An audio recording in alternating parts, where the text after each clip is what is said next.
علیکم. په سعودیا کې څه کاري د جماعت سره تراویح به نه کیږي. په سعودي عربستان سربراہ د نړۍ په بېلابېلو هیوادونو کې دغه د وبا د بیمارۍ کبر په جوماتونو کې به د لمونځ کولو بندیز لګېدلی دی. هر کال په میلیونو مسلمانان د روژې په مخه د سعودي عربستان د عمرې د حج د ادا کولو لپاره ځي. هلته کې به یې په جومات سره د تراویح لمونځ ادا کولو. څه کال دغه د وبا د کبر د سعودیا په ډېرو جوماتونو کې په لمونځونو کولو بندیز لګېدلی دی. حد د دې چې کعبه شریف او د نبیو جومات تړل شوې ده. د سعودي عربستان د اسلامي چارواکي وزیر شیخ ډاکټر عبداللطیف بن عبدالعزیز شیخ په دې اړه ویلي دي که چېرته د نړۍ نه دغه د وبا بیماري ختمه نشي په جوماتونو کې به په لمانځه کولو پابندي ولګي.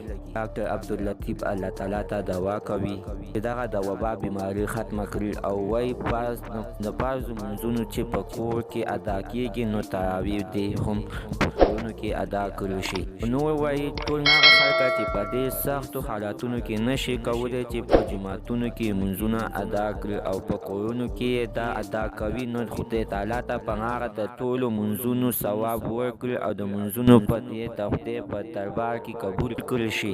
منو د دې نه مخکې زه درته دا یادګینه وکړم که تاسو کو چېرې زموږ په دې چینل کې نوي وئ حتما درسره زموږ دا چینل سبسکرایب کړئ او خوا کې ورسره د ټلۍ نشان ووهئ چې هر یوه نوي معلوماتي ویډیو تاسو ته په اسانۍ باندې در ورسیږي. شیخ عبدالعزیز وایي د دې لپاره چې په ټولنیزو رسنیو باندې دغه د وبا بیمارۍ په اړه د خلکو په غلطو خبرو باور ونه کړي. دوی په خپله په ټولنیزو رسنیو ټول رسمه معلومات خپروي. هغه وایي چې د اسلام د دا ډول وباګانې په مخال خلکو ته امر کوي چې ځانونه وساتئ، د یو بل ترمنځ فاصلې وکړئ، خپلو کورونو کې دې پاتې شي، خپلو کورونو نه دې بهر نه راوځي. باید وایي سعودي عربستان څه موده مخکې ټولو اسلامي هیوادونو ته اعلان کړی چې څه کال د دې حج دپاره چمتو نشي.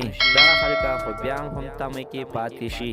عزتمنو دا خبره موږ تاسو ته په هره ویډیو کې کړې. چا چې د حج دپاره داخلي کړي لاړ دې شي د حکومت نه دې خپلې پیسې ترلاسه کړي. که چې د سعودي عربستان د حج چارواکي وزیر وایي چې لاړ شئ خپلې پیسې چې جمع کړي هغه پیسې خپلې ترلاسه کړئ. څه کالي به حج بالکل نه کېږي. عزتمنو زموږ نننۍ معلومات د دې پورې و. زموږ د نوي معلوماتو لپاره زموږ همدا چینل د سره سبسکرایب کړئ، خوا کې ورسره د ټلۍ نشان ووهئ. ښه یوه نوي معلوماتي ویډیو تاسو ته په اسانۍ باندې در ورسیږي.